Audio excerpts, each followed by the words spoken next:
hai aderito all'iniziativa, noi ti offriamo il caffè e tu ci dici di che cosa ti sei sfasteriato.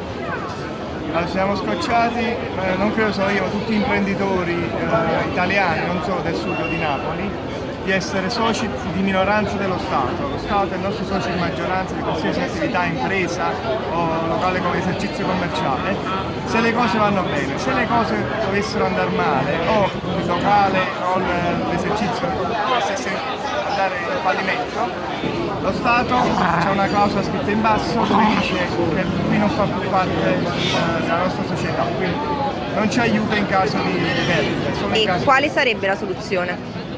La soluzione per me la più facile sarebbe andare via dall'Italia.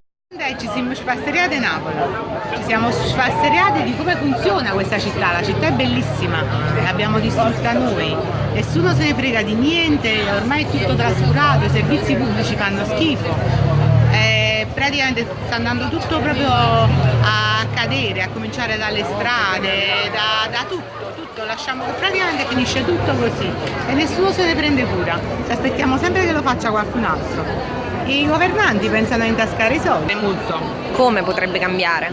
Dovrebbe cambiare innanzitutto, dovremmo cambiare noi, perché praticamente noi intendo per le persone che si rassegnano. Io spesso a volte quando ci stanno disservizi eccetera mi rendo conto che sono l'unica a gridare, a protestare e certe volte mi scoccio perché sembra io che sono la rompiscatole, perché la gente dice oh boh non fa niente, è successa questa cosa e vabbè tanto la cosa deve andare così, invece no, non deve andare così, dobbiamo protestare, dobbiamo fare il possibile, dobbiamo incazzarci, fare in modo che praticamente le cose vadano meglio e poi smettere di pensare che praticamente tutto questo che sta intorno a noi non ci appartiene e coltivare solo il nostro orto.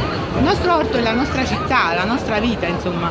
Quindi tu sei sfasteriata di chi si è rassegnato e di chi non fa nulla? Sono sfasteriata di chi si è rassegnato, sì, assolutamente, perché dovremmo ancora lottare per far sì che questa città non vada a finire nello schifo. Ormai già quando parlano di noi parlano della monnezza, dello schifo e hanno ragione, perché così è alla fine.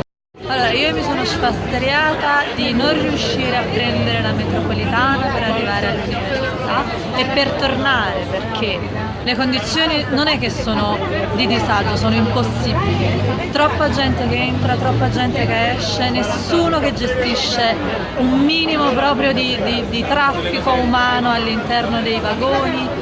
Io sono caduta scendendo dalla metropolitana una mattina che erano le 8:30 perché mi hanno spinto per uscire e mi spingevano per entrare. Sono caduta con la gamba dentro allo spazio tra la metro e il marciapiede. Basta, vi prego. A chi ci ascolta, cosa chiedi? Chiedo di rendere questa città una città vivibile perché è meravigliosa.